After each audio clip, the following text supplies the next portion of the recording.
Okay. All right, so tell me about being a cop and about running into a burning building and being a superhero, basically. I was not a superhero. This was my last week of my first trainer. So someone was training me, and it was the last week with him. It was the first day. It was a Thursday, and we get a call. It was around 3 o'clock in the morning that there was a structure fire. Usually they're just false alarms. We hear the whatever, but we saw the smoke coming from the building.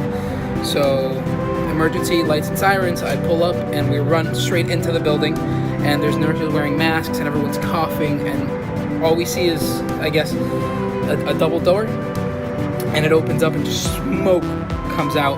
Were you with your squad mates? Just two. There were 4 of us total, 4 officers, but 2 of them were kind of lagging behind. They were trying to get the masses out, and I don't know. I heard there's someone still in there, and it was like a switch in my head, and I was like, I'm not gonna let someone die. And I ran into smoke. I couldn't see more than about a foot in front of me, so I was kind of doing one of these. And I walked into the room. Marco. Yeah, Marco Polo. And I was met in the room with a small fire. Thankfully, most of it was extinguished, so what we had was a lot of smoke. And there was another fire in another room, but there was no one in there, so we didn't worry about it. And there was still one man in the room. He had an abscess in his leg. He couldn't walk. He was bedridden. He was about 70, maybe 80. And he couldn't walk, so we had to try to get the bed out. The bed wouldn't fit out of the room, so we had to wait for other firefighters, which they eventually came after like 10 minutes of trying to get this guy out of the room. The one that were lacking? No, firefighters. Like, there were no firefighters for like a good 5-10 minutes. Wow. We were in this room, everyone's screaming, the fire alarm's blaring, this guy coughing and wheezing. I grabbed a towel, like, put water on it, and I put it on his face so he wouldn't breathe in all the smoke. But he was having trouble breathing. He had already inhaled so much smoke. Wow. We eventually got him out. We put him on like this, you know how in hospitals they have like the bed and then a chair? Yeah, the gurney It's not a wheelchair, but it's a chair for people to like visit and rest. Okay. It was that chair, and it had wheels on it. So we managed to pull him out of the bed, put him on that chair, and wheel him out. Improvised like a Yeah, we improvised, man. It was what we could do. And we got him out, and the guy that started the fire that was in that room, one of the nurses had pulled him out. And when I was coming out of the room, someone else called me to help them, and I pulled some other lady out who was, I don't think she was alive, but she was alive afterwards. We went outside. We transported, fire rescue transported the guy with the severe injuries. It turns out he fell asleep with his oxygen mask on, smoking a cigarette. So that engulfed the room in flames. Oh my gosh.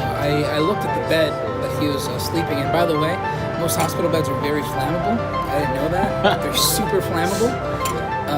And it had a hole this big and about this deep. It went straight through the bed. Just the entire cigarette, everything. Yeah. It was just burned up. The room looked like it was in like The Walking Dead. It was like one of those horror movies. Yeah, horrible. It was horrifying. Christian's a badass. I'm not a badass. The point is, Christian is a badass. I sat outside and they're like, "Were you in there?" And I'm like, "Yeah." They're like, "You need to sit down." I'm like, "No, I'm okay. I need to get people." Like, no one in there. So they like hooked up a mask and they were like, "Well, your oxygen's really low. We need you to sit down." I'm like, "No, I'm good. And then they sat me down and I realized how not good I was. I was like, oh shit. Everything, I didn't notice it. They started telling me like color came back to my face. The picture I just showed you was like me, still like flushed, but I was seeing in black and white. I wasn't actually seeing color. And when they put the oxygen in is when I noticed it. Like color started coming back. I could see the green from the trees, even though it was like late at night. There were so many lights from the fire rescue. I could see the green from the trees. I can see the color of the building. It was just black and white to me. It was crazy. It was really cool though. I'd definitely do it again. And I've been to a total of 3 fires in the City of Plantation. Wow, you've been to 3 fires? 3 fires? What the heck? That was the only one that was a real fire though. The other one was a guy left the pan on the stove.